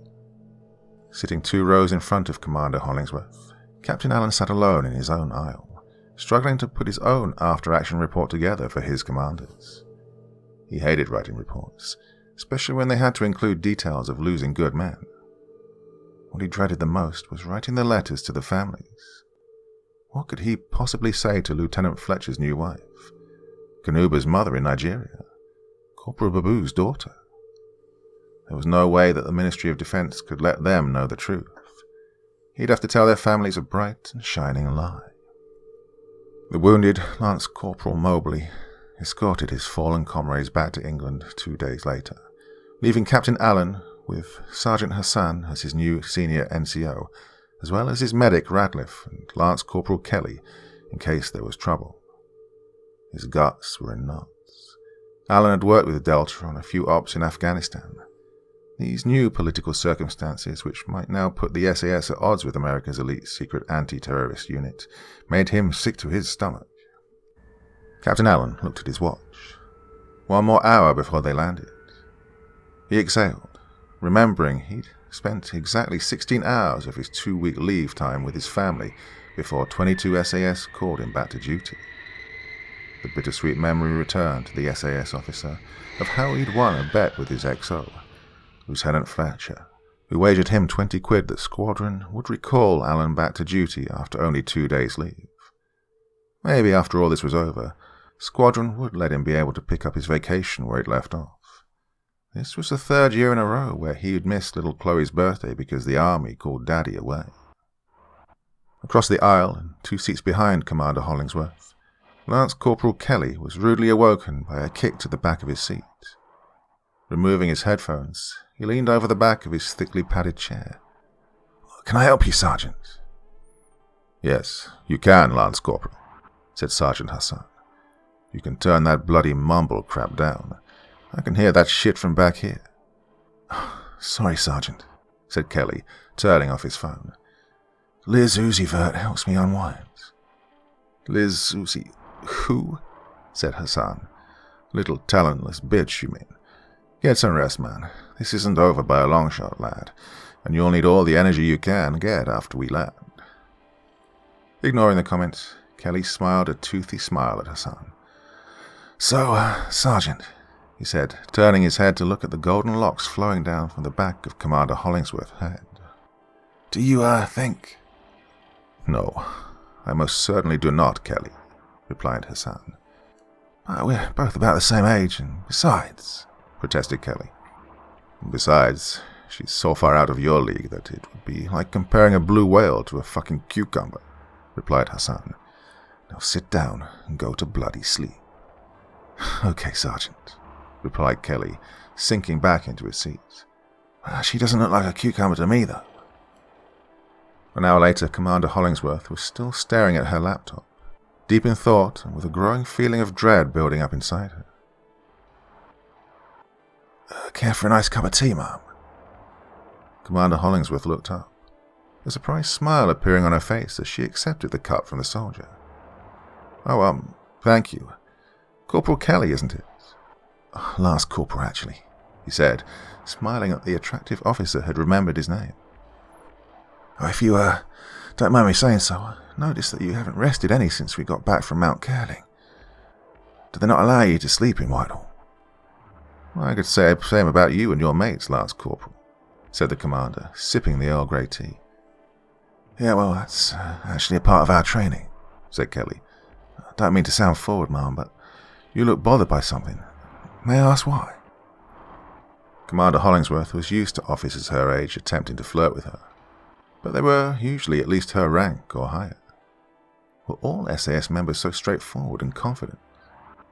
Normally she put the lower rank in their place, but right now she didn't mind the company.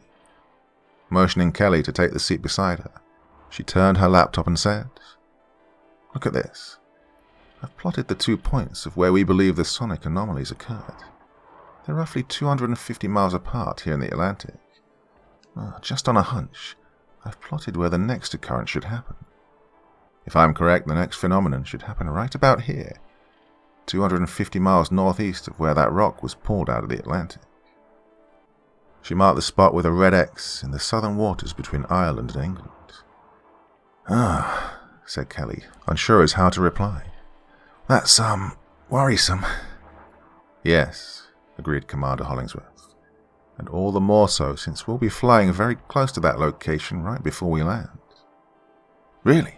Said Kelly, a hint of concern in his voice. When will we be coming into the vicinity? Well, said Commander Hollingsworth, checking her watch, I'd say we'll be near those coordinates right about... Ladies and gentlemen, this is Captain Stratton. The sudden announcement by the pilot momentarily startled Commander Hollingsworth. We are on the final approach to London Heathrow.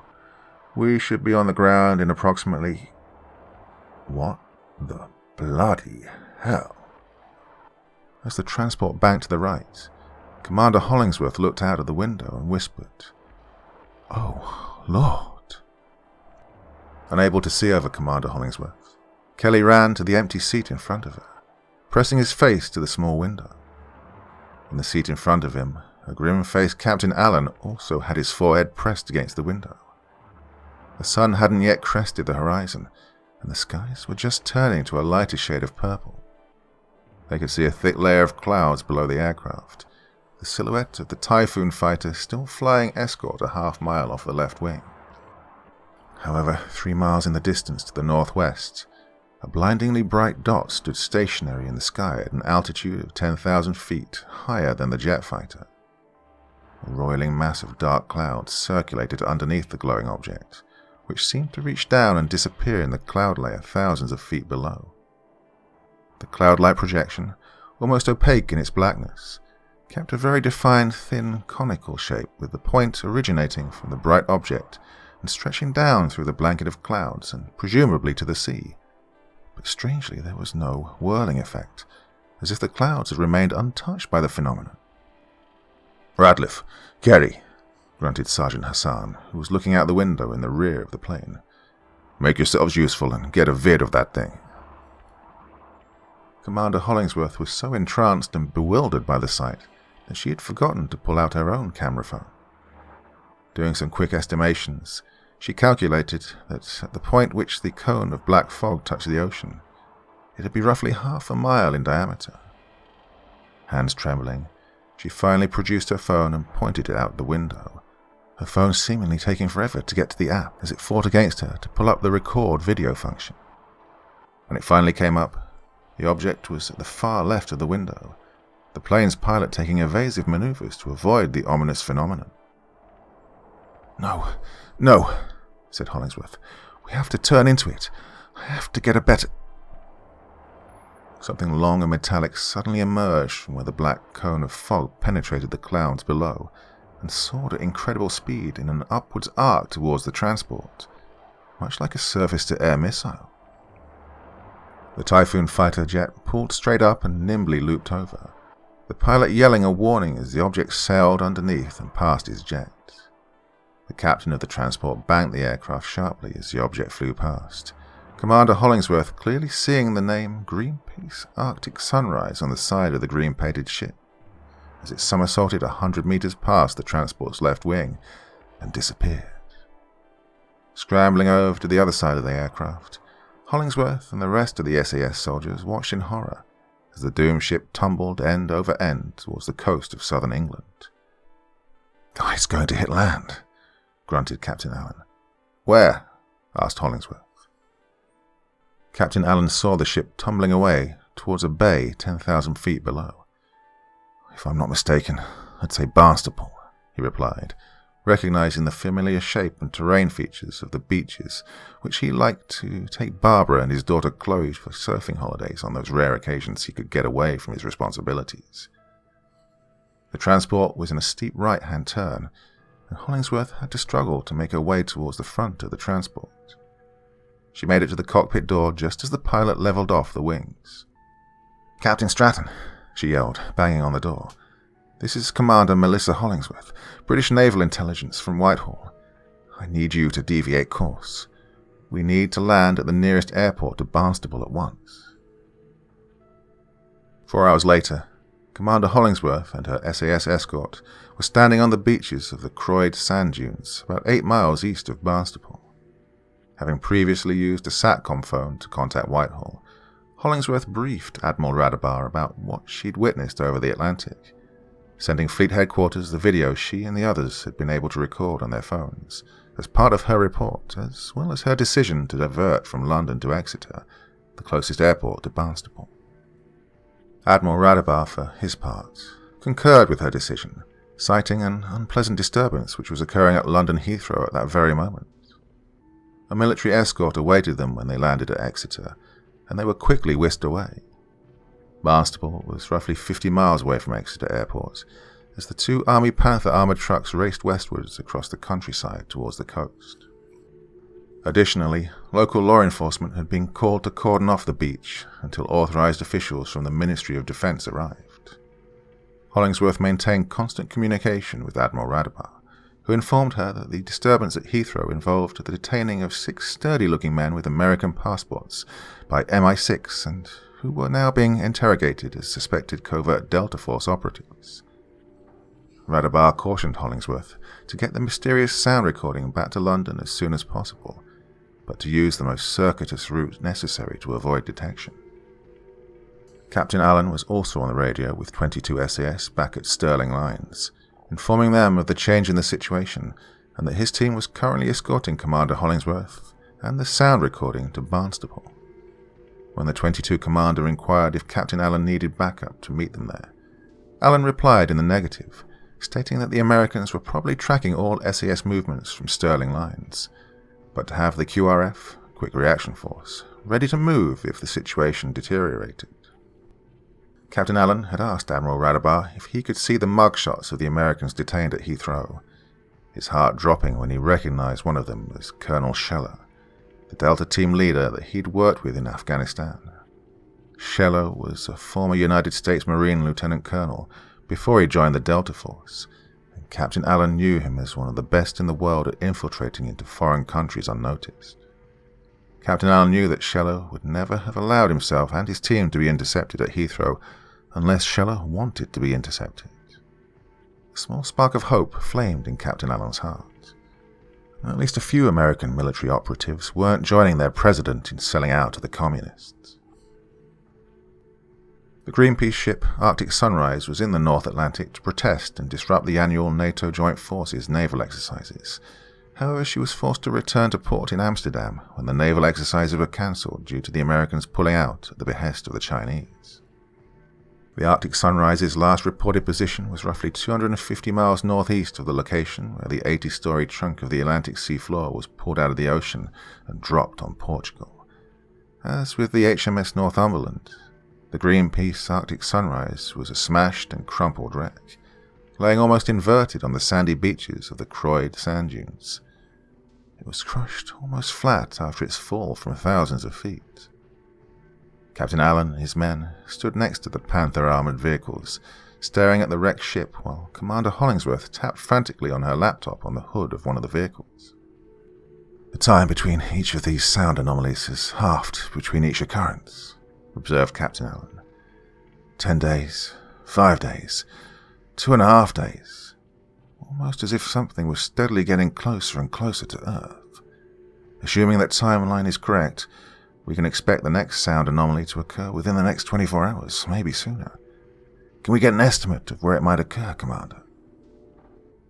Well, assuming that the next phenomenon will occur roughly 250 miles from where the Arctic Sunrise was picked up and dropped, then the next occurrence will be here, said Commander Hollingsworth, pointing at her laptop to an area in the middle south of England.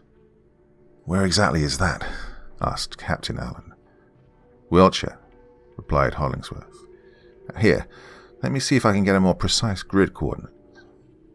She moved her cursor over to the Enlarge and Enhance icon, punching in the estimated grid coordinates for the next occurrence. "It's giving me 51 degrees, 1044 north, 1 degree, 4934 west. That's the Salisbury Plain." "The Salisbury Plain? What's there?" asked Sergeant Hassan. The graphic continued to zoom in and clarify, and eventually an image steadily came into focus on the laptop screen. "Are you fucking shitting me?" muttered Sergeant Ratliff, eyes wide at what he was looking at. "Please tell me we didn't just wake up in a bloody Doctor Who episode," said Kelly. "Commander," said Captain Allen, "we need to get to Stonehenge ASAP."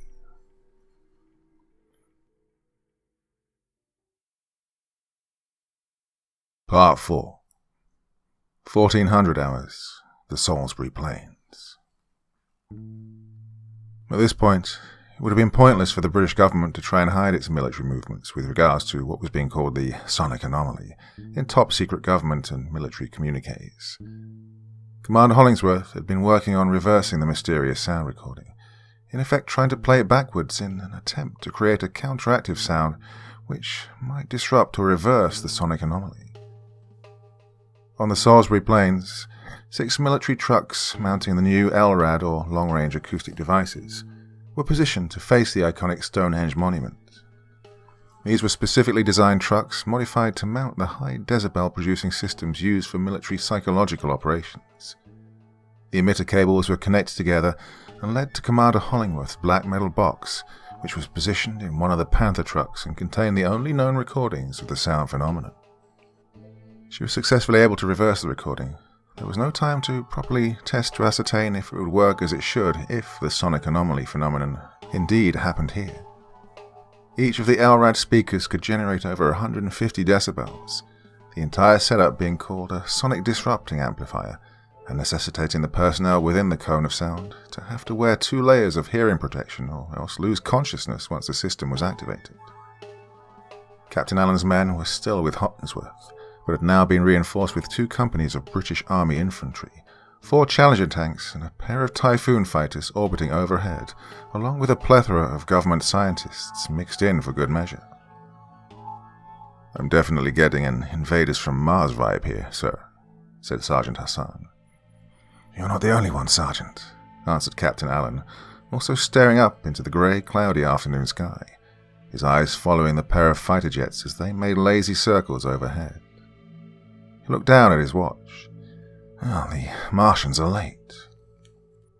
Captain Allen looked to his left where Commander Hollingsworth had positioned herself on the passenger side of one of the parked Panther vehicles, along with a black box and all the important sound recording.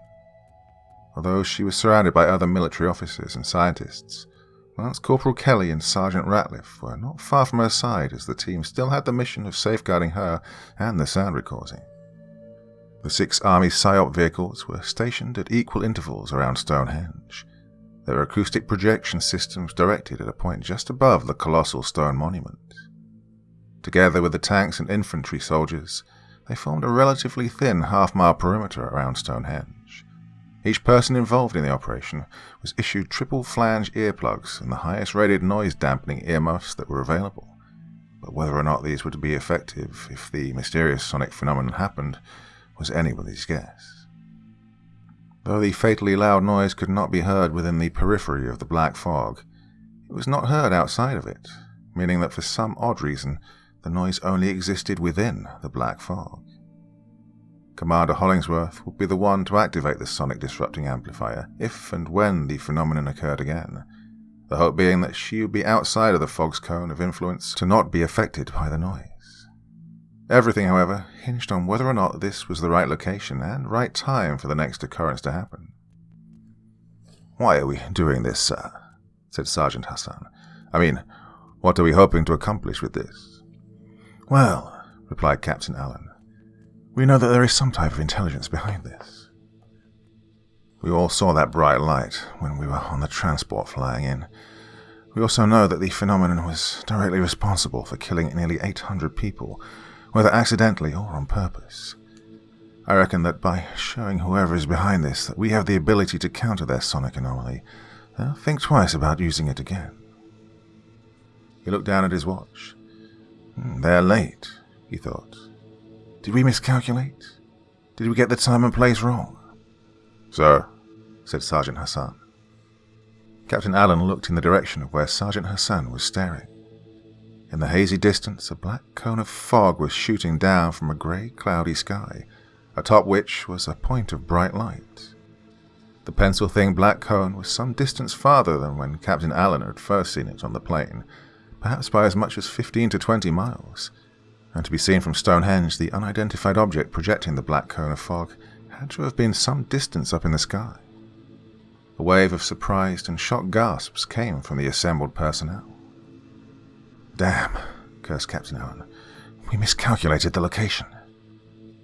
Running to Commander Hollingsworth, he pushed past the other personnel crowded around the armored truck and yelled, "Commander, do we know the thing's exact location?" "I'm pulling up that location now," replied Hollingsworth, her fingers dancing frantically across the laptop's keypad.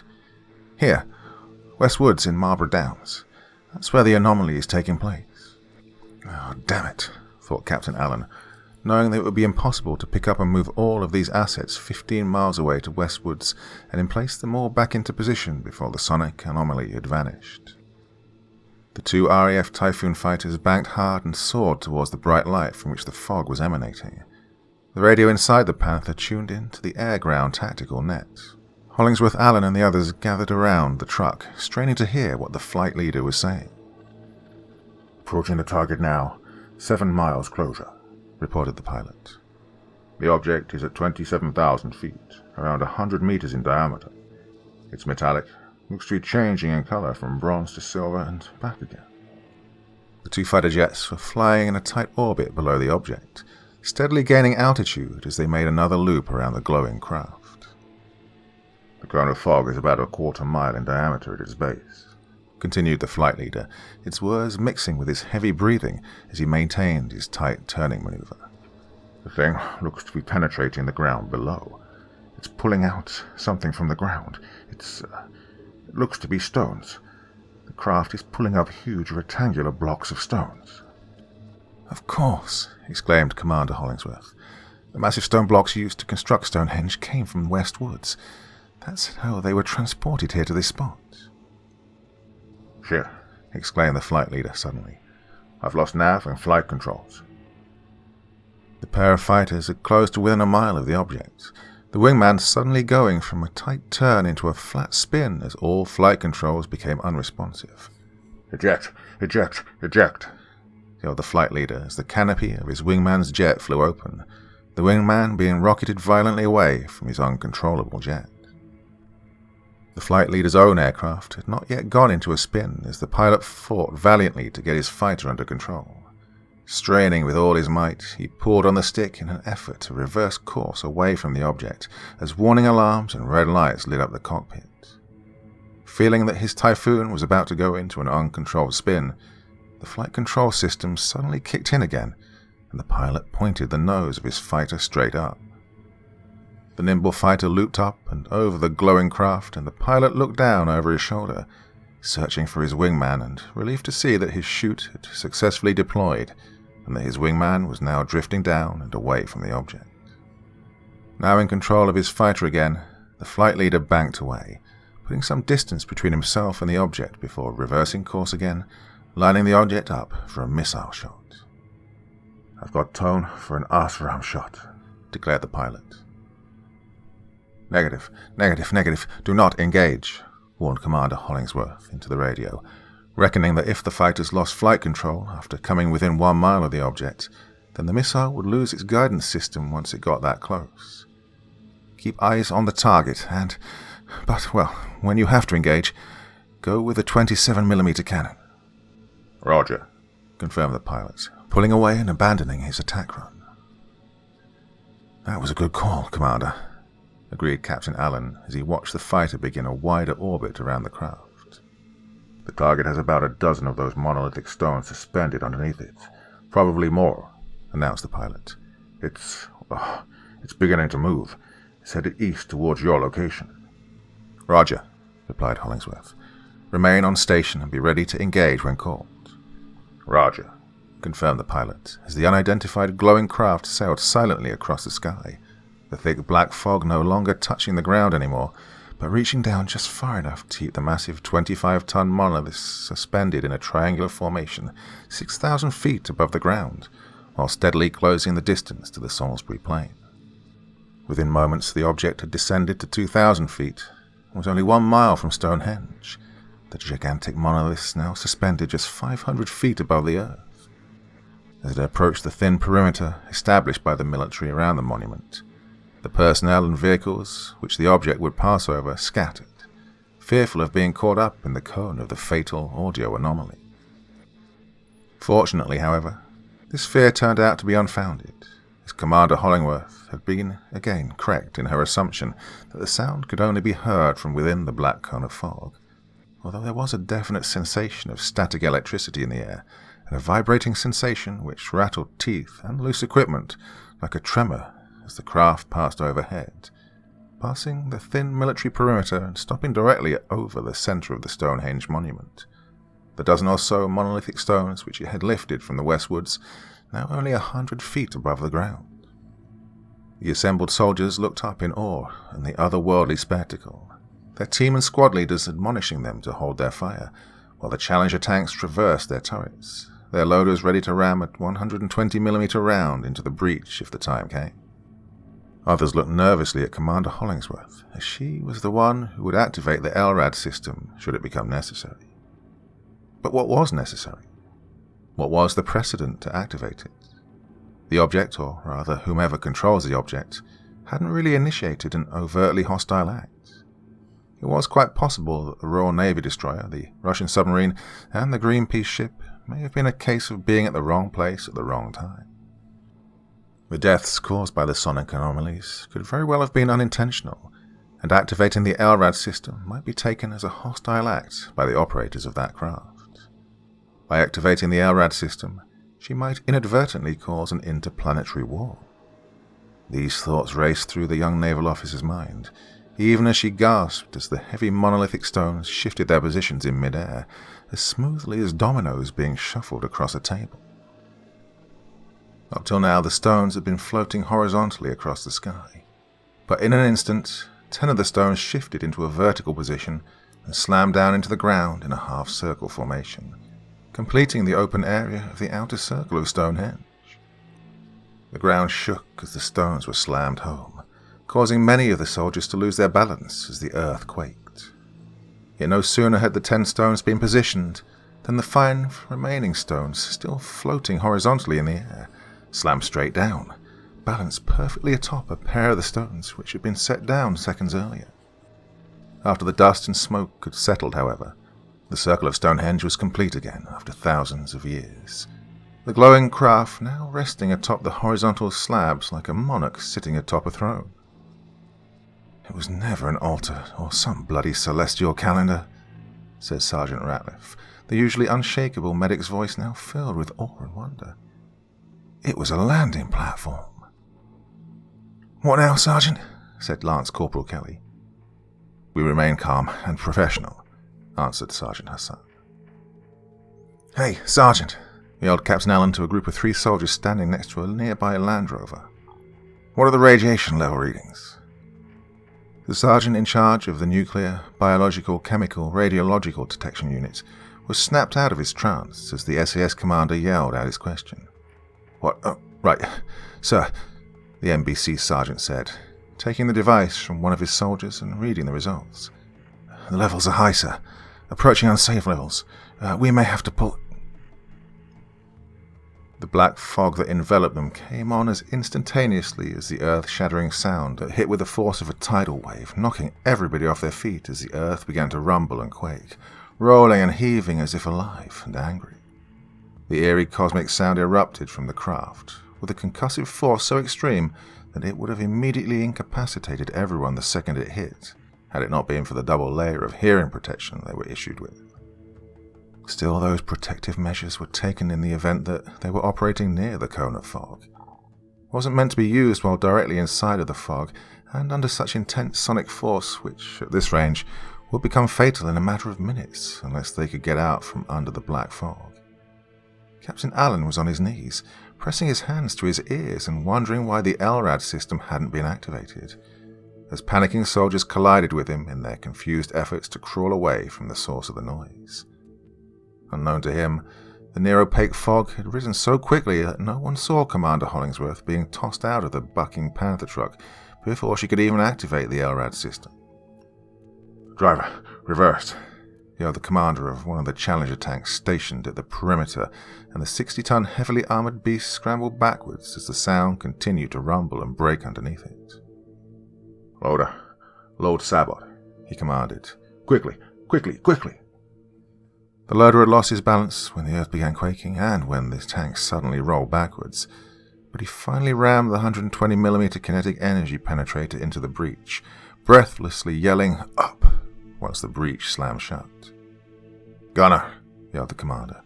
"Target that thing sitting atop Stonehenge." "Can't see a fucking thing," replied the gunner. "It's bloody black as hell outside."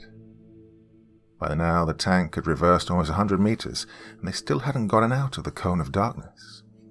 Fortunately, they were buttoned up inside the tank and were being spared from the majority of the ear-splitting noise, but hearing was still extremely difficult, even with internal communications. "Switch to thermals, gunner," yelled the commander. "What?" "I said switch to thermals," replied the commander.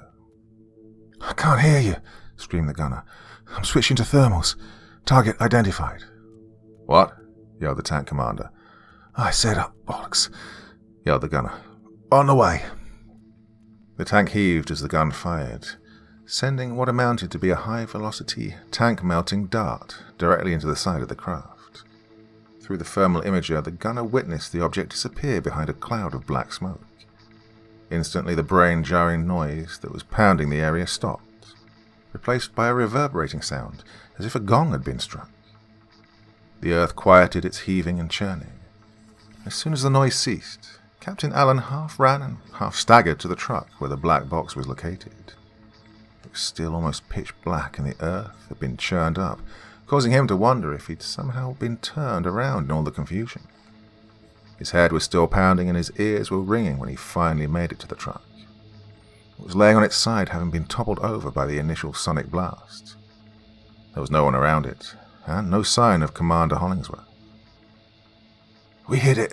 exclaimed the gunner, still watching the craft smoking from the thermal imager. "Loader," yelled the tank commander. "Load another sabot just in case." The gunner's smile turned into a worried frown. "It's still black as bloody hell outside. If the noise has stopped, shouldn't it be getting lighter?" The sonic blast which struck next seemed to rise from the ground itself, impacting with even greater force than the earlier one. Once again, the earth began to heave as the pulsing sound brought soldiers back down to their knees, clutching their ears and heads and screaming in pain. "Driver, reverse," yelled the tank commander. The Challenger roared backwards a short distance, only to stop suddenly with a jarring crash which knocked the crew into the inside hull of the cramped tank. "What happened?" screamed the commander, pressing his hand against his now bloody nose. "We backed into something hard," yelled the driver. "The drive sprocket is spinning. I think we broke track on whatever we hit." "Oh, bloody hell," said the commander, climbing back up to the commander's cupola. Activating the thermal sights, he spun the cupola around to get a good look at what they'd struck.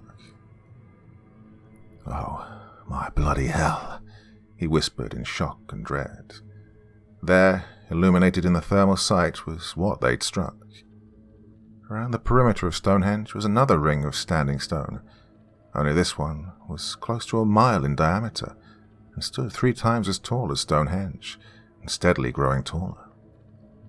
This new ring made of monolithic stone was being brought up directly from the ground surrounding Stonehenge. Far above them, the dark grey clouds swirled in a circular pattern, gradually dissipating and parting as a round, stone-grey-coloured craft descended from the sky.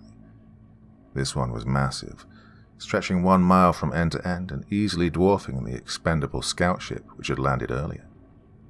With the creation of its new landing platform nearing completion, the black fog slowly began to fade as the impossibly huge craft floated down towards the trembling earth, as the ear-splitting cosmic sounds heralded its return to the planet after untold thousands of years. In the slowly shifting blackness, Captain Allen desperately felt around the ground, surrounding the overturned truck, his grasping hands finally hitting a solid metal object. Quickly lifting up the black box, he double-checked to make sure that the cable connecting it to the LRAD system was still attached, and flipped the switch to give it power. Nothing happened. Captain Allen flipped the switch again, and still nothing happened. Feeling around the bottom of the box, Captain Allen realized why the LRAD system did not engage. There was a hefty dent in the bottom where the memory chip of the sound recording had been destroyed. Captain Allen dropped the useless box and unslung his rifle, pointing it up into the sky where the great craft was steadily descending, when another churning of the ground knocked him off his feet. Sergeant Hassan was on his knees, hands pressed against his ears and vomiting. Looking over his shoulders, he saw Captain Allen toss the black metal box away before the rumbling earth threw him to the ground like a discarded rag doll. They had to get out from under that thing, but the debilitating noise coupled with the shaking ground was making it exceedingly difficult just to stand, and without that sound recording, they had no defense against the noise which was now being generated by the descending alien mothership. To his right, Hassan could make out the figure of Lance Corporal Kelly, staggering towards him, pain etched on his face. Half crawling and half tumbling, Sergeant Hassan reached Lance Corporal Kelly, grabbing the soldier's vest to steady himself. "Do we have a plan B, Sergeant Hassan?" yelled Kelly. "What?" "Do we have a plan B?" yelled Kelly again. "No," replied Hassan, "but I have another plan." "What?" "Give me your phone," yelled Hassan. "My what?" "Your phone. Give me your bloody phone," yelled Hassan, mimicking putting a phone to his ears. "My phone?" said Kelly, reaching into his right pants cargo pocket and pulling out his phone. "You mean that—" Lance Corporal Kelly collapsed, finally overcome by the brutal, throbbing noise which had been mercilessly pounding on them for the last few minutes. Sergeant Hassan caught Kelly's phone before it hit the ground. Struggling against his own brain's demands to shut down and escape into a sea of unconsciousness before the noise finally killed him, Hassan forced himself to concentrate. "Where is it? Where is it? Where is it? Hassan yelped, smiling briefly. Tripping over 2 or 3 other soldiers who had lost consciousness from the audio battering they were taking, Sergeant Hassan stumbled over to where Captain Allen was lying.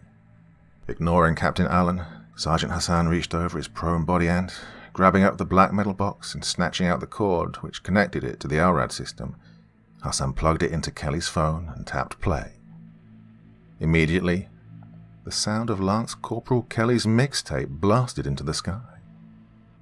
The great alien spacecraft's descent began to slow, then stop altogether as the raucous strains began to seep in and infect the carefully ordered and structured audio waves which was pulling the landing platform out of the ground and also keeping the gargantuan mothership from succumbing to the Earth's gravity. All of a sudden, the ominous grey craft wobbled like a top coming to the end of its spin and began dipping from side to side. Unable to keep its position in the sky thanks to the secret weapon which the planet's inhabitants were projecting towards it, the visibly unsteady spacecraft released itself from the gravitational pull of the Earth and shot directly up into space. Within seconds, the oppressively dark grey opaque fog had lifted, being sucked away straight up into space as if by a galactic-sized Hoover vacuum, and leaving behind it a bright blue, cloudless sky, a rarity in these parts of the British Isles. The bright rays of the warm sun revealed that the meadow surrounding Stonehenge was a wreck, with earth ground up as if by earthquake, while wrecked vehicles and tanks were tossed about. And everywhere soldiers, scientists, specialists and civilians were picking themselves up, battered, bruised and bloody, but otherwise unharmed, except for the deafening ringing in their ears and a splitting headache. Sergeant Hassan was on his hands and knees, breathing heavily, his ears ringing. Looking up to his right, he saw Lance Corporal Kelly clumsily regain his balance a few steps away from the wrecked Panther truck, then stumble over to Commander Hollingsworth to gently help her get to her feet. A hand reached down and Hassan grabbed it as Captain Allen hauled him up to stand on shaky legs. "Are you okay, Mohammed?" said Captain Allen, his forehead bleeding from where he was thrown into the side of the overturned armored truck. Well, that would leave a heroic scar. Sergeant Hassan laughed, not hearing what Captain Allen had said over the ringing in his ears. "Can you imagine that?" he said. "What?" yelled Captain Allen, seeing Hassan's lips moving but only hearing muffled noise. "I said," yelled Hassan, "can you imagine that?" "Imagine what?" yelled Captain Allen. "Fucking mumble rap crap saved the world," laughed Hassan.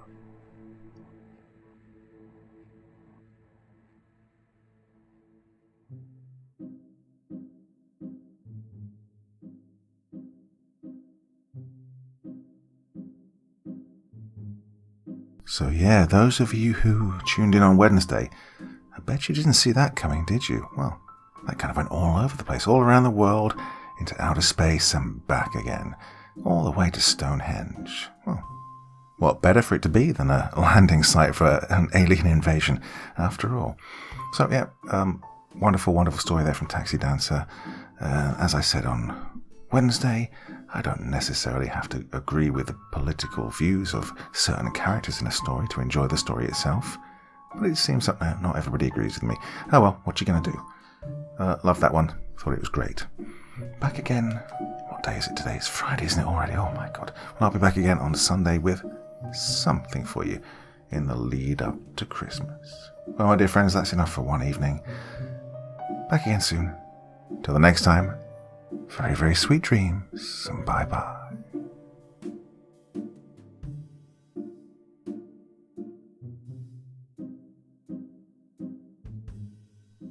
Thank you so much for taking the time to listen to this story today. It really means a lot to me and to the author of the story, of course. Well, if you want to know more about me, I'm pretty much everywhere on social media. You can find me on Facebook, Twitter, Instagram. You can download my music on SoundCloud. I've got a Patreon if you feel like. Throw me $1 or $2. Very much appreciated. And of course, on Reddit, I have a place where you can leave stories if you want me to read one that you've written. Well, hoping to see you all again very soon. Till then, sweet dreams, and bye-bye.